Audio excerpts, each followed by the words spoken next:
Assalamualaikum warahmatullahi wabarakatuh. Para pemirsa yang berbahagia dan para pembelajar yang hebat. Pelajaran kita bahasa Arab dasar ini melanjutkan kajian dari kitab Jurumiyah tentang kalam atau kalimah. Kita lihat bahwa kalimah itu dalam ilmu nahwu atau kalam, jamak dari kalimah, itu dapat dipersamakan dengan word dalam bahasa Inggris, kata dalam bahasa Indonesia, kalimat dalam bahasa Arab, atau ungkapan lain. Itu sama saja bahwa kalimah itu seperti itu ya. Itulah yang disebut dengan kalam atau kalimat-kalimat. Kemudian syarat dari kalam kita lihat satu persatu. Ini pertama lapad, harus menggunakan huruf, terdiri dari huruf-huruf atau ungkapan bunyi suara. Itu lapad. Bisa jadi tidak bunyi suara tetapi bunyi-bunyi yang lain yang merupakan ungkapan. Contohnya kalau yang lapad tadi ya, qara'a Ahmadu, Ahmad telah membaca. Kemudian murokab terdiri dari susunan dua atau lebih kata. Contohnya al-ilmu nafi'un, ilmu itu memberi manfaat. Itu murokab, artinya terdiri kata ilmu dan nafi'. Lalu mufid, syaratnya kalau itu mufid memberi faidah, memberi maksud, memberi tujuan, memberi arti yang bisa dipahami maksudnya. Contohnya abuka tabibun, bapamu adalah seorang dokter. Itu contohnya, bisa dipahami bahwa pekerjaan atau profesi dari bapamu adalah seorang dokter.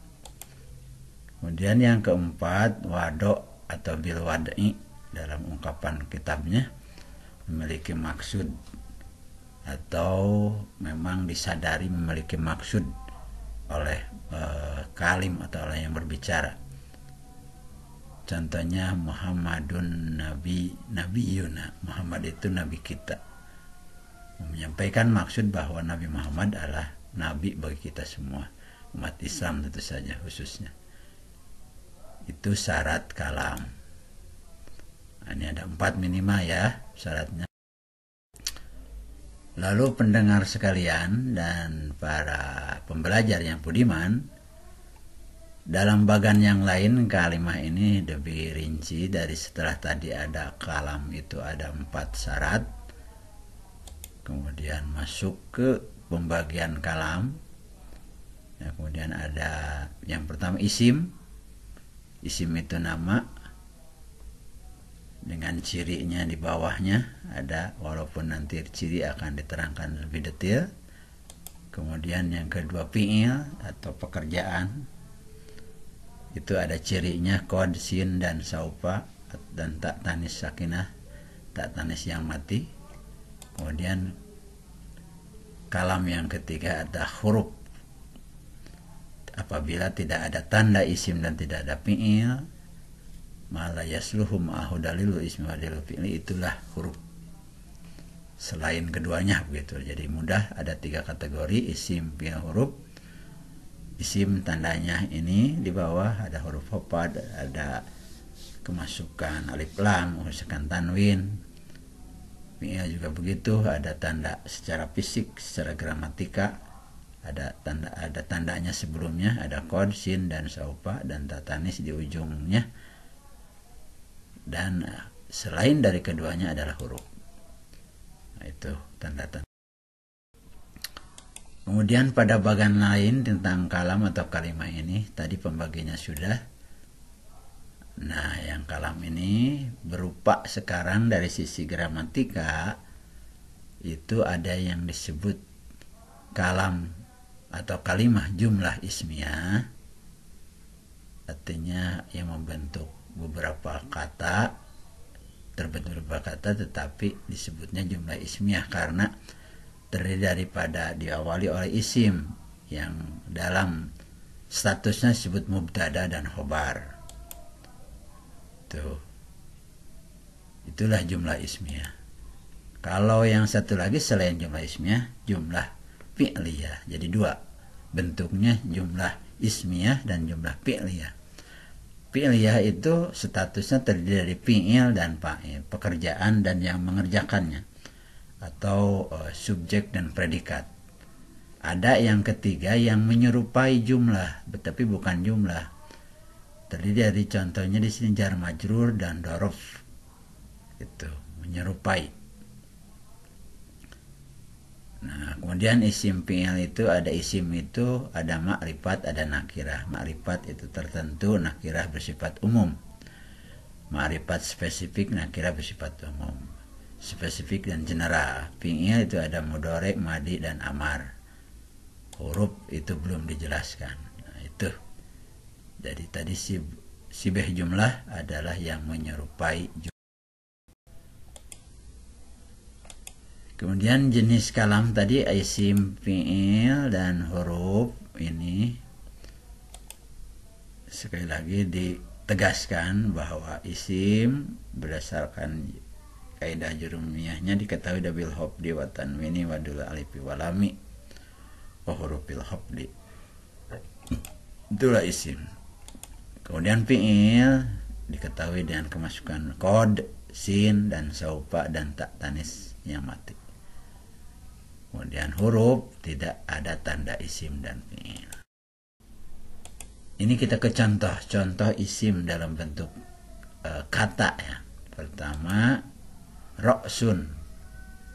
Itu berarti kepala keseluruhan, dari rambut sampai ke hidung dan sebagainya. Itu roksun ya. Tanwin cirinya berarti dia isim.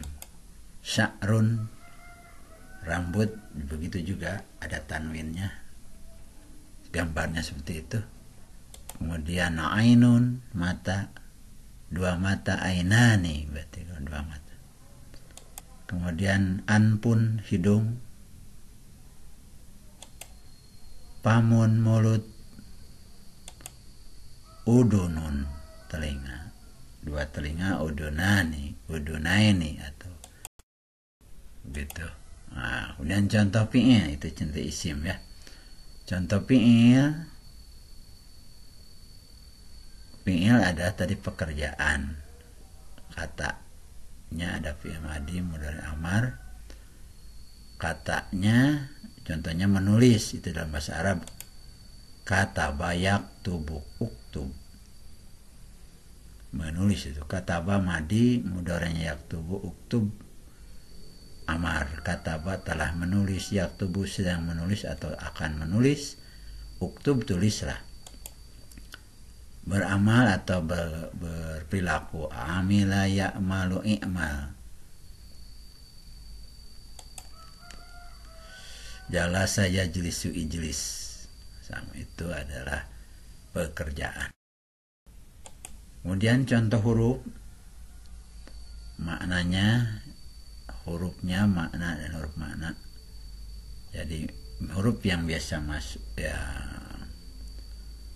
masuk ke dalam isim atau fi'il ini adalah disebut kata sambung atau kata depan kalau dalam bahasa Indonesia. Contoh huruf ya.